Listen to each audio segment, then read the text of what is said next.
Hello students, in today's JEE Advanced Crash Course, I am going to discuss a question based on the concept of velocity of approach, and this question I have taken from Erodo. And the question is, particle A is moving constant speed u along x-axis. The velocity of B is always directed towards A and its magnitude is v. At t is 0, the position is as shown in the figure. So at t is 0, particle A is located at origin and B is located at distance L on the y-axis. The question says after what time B will meet A and how much distance B has travelled. Okay. So we'll discuss this question first and then we'll try to see what is so important in the solution of this question. So let me draw the diagram. Initially, this is the position of A and this is the position of B. So the velocity of B is directed towards here. As soon as particle A is moving along the x-axis, B will always be pointing towards A. So this is some path which B is going to follow, and at this point A and B both will meet each other. But let's say at any instant, if B is here, then what we see here is the particle A, the velocity of the particle A will be directed along the, so the particle A will be at this position and the velocity of the particle A will be in this direction v, and B at this point will be moving with the velocity u in this direction. So let's say if this is the angle alpha,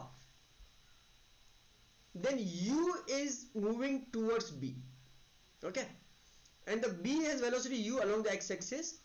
So the component of velocity u along the line joining AB will be u cos alpha, and perpendicular line joining AB will be u sin alpha.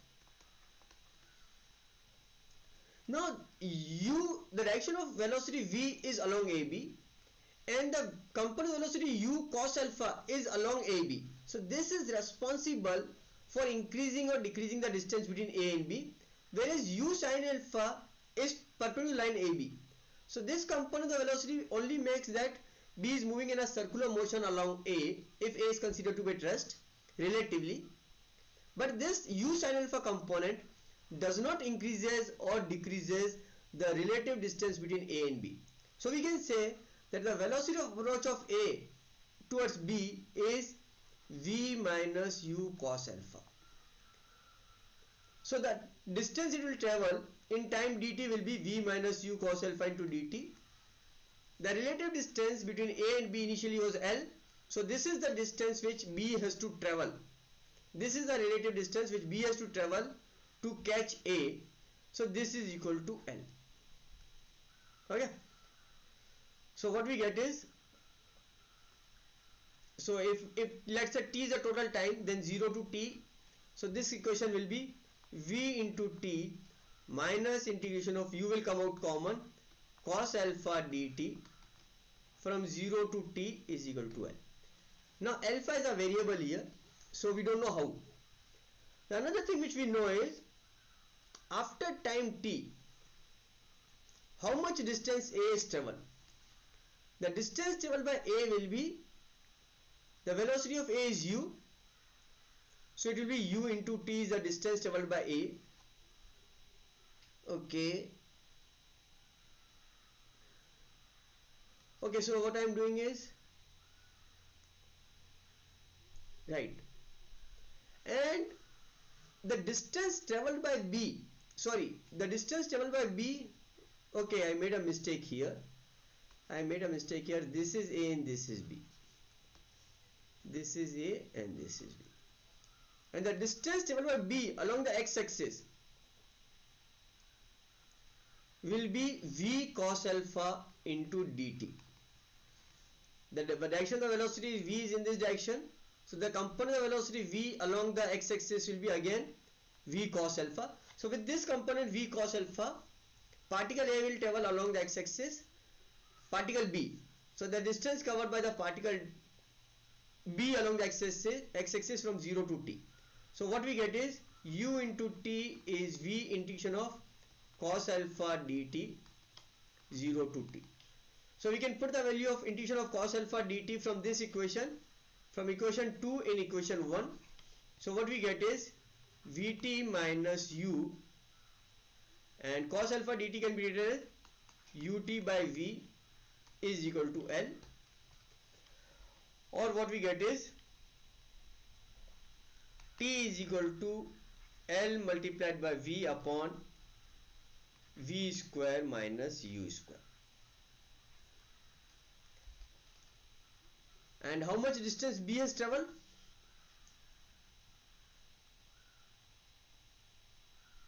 So how much distance b has traveled? So b is actually moving with the constant speed v. B is actually moving with the constant speed v. The direction of b is changing, doesn't matter, but the distance traveled by b will be the velocity of b multiplied by time t. So the distance which will travel by b will be distance traveled by b is equal to v multiplied by t, that is L v square upon v square minus u square. See, we don't have to worry about why the direction is changing, even though it's moving on a curvilinear path, okay, but since the speed is constant, so the length of this path will be total time which it will take to travel on this curved path with the same speed v. So the distance traveled by b will be v into t is L v square upon v square minus u square. Now the question comes in my mind is, why is this distance, or why is the velocity v minus u cos alpha into dt is equal to the original separation between a and b L? So how do I understand this? So let's assume something like this. Let's say this A and this O, let's say this O is a ring which is attached to this, let's say this some elastic stretchable material, okay, and this ring is moving in the constant velocity u in this direction, and so on this elastic there is an ant which is moving with the speed v on this elastic, okay. So at any instant,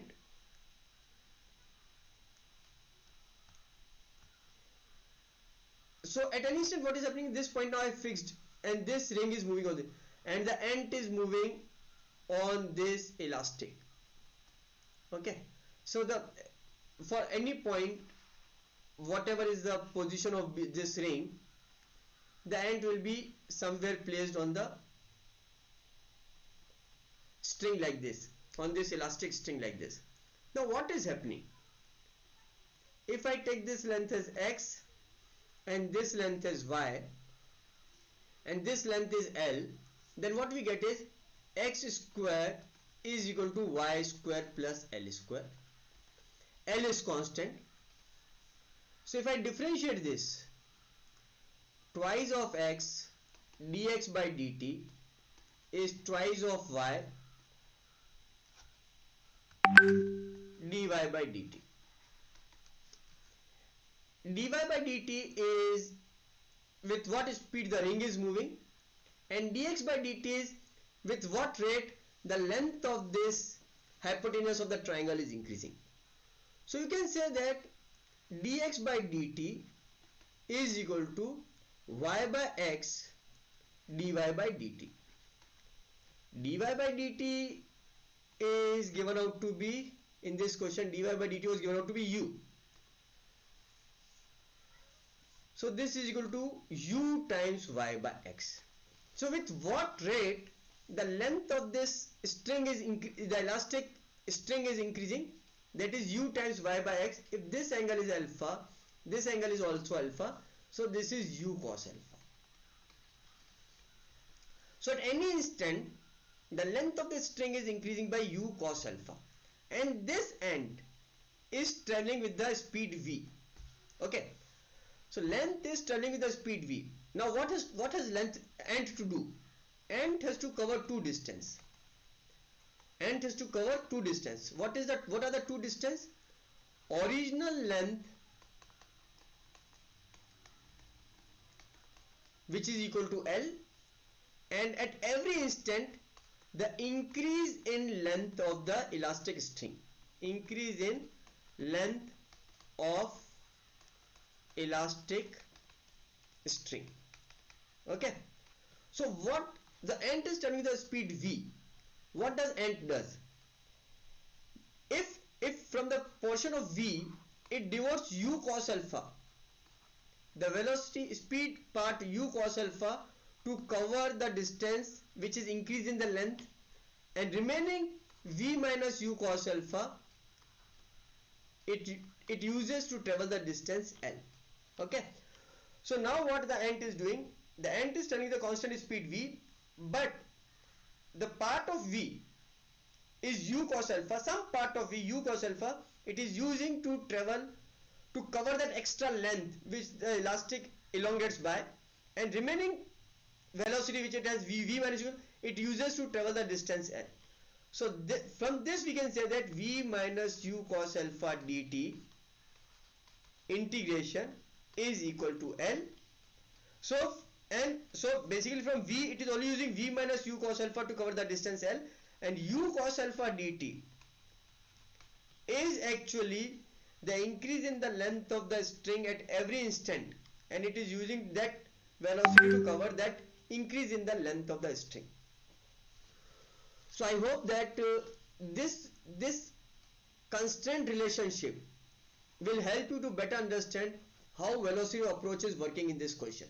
And this relationship is mostly used in all the questions where there are relative velocity or velocity of approach to solve the problem, and this is the best way of solving it because you are using the constant equation and you will never make a mistake in taking the components of the velocity. I hope you have understood the question, and if you have any doubt regarding this question you can always comment in the comment box and I will be happy to answer your questions. Okay, so I am Ghazanfar Ali and I have done my BTech from IIT Bombay, and I have more than 17 years of teaching experience, and we are coming with a crash course starting from 10th of April, and the course is available both online and offline, and the problems we are going to cover in this crash course will mostly be having Y series, which will be answering all your doubts when you are using a right formula but your solution is wrong, or your concepts are confused. We will be covering the questions which are based on the house series concept, which will help you to solve the multi-concept questions in JEE Advanced. The questions will cover the questions of type what, that is basically you will get the feeling of what actually the JEE Advanced paper is trying to test, and it will build your exam intelligence. So if you want to join our crash course, you can contact me on my mobile number which is scrolling below, 9001 784 209.